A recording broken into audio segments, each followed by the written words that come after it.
Okay, so let's look at this example. We are given f of x equals 3 plus 4 x squared, and you have to find the inverse of this function. So as usual, y is equals 3 plus 4 x squared. So you can change x with y. When you do it, you're going to have x equals 3 plus 4y squared.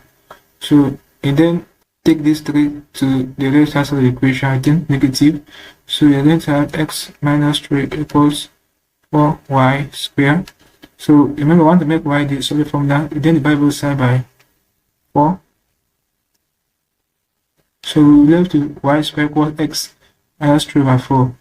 Then to make y the solid formula, now you have to divide both sides. You have to square both sides rather.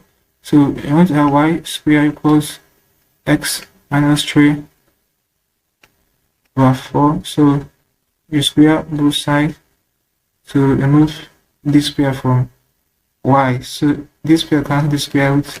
So our final answer will be y equals, it's a the square because we have the square root of x minus 3 over 2. So this will be the inverse function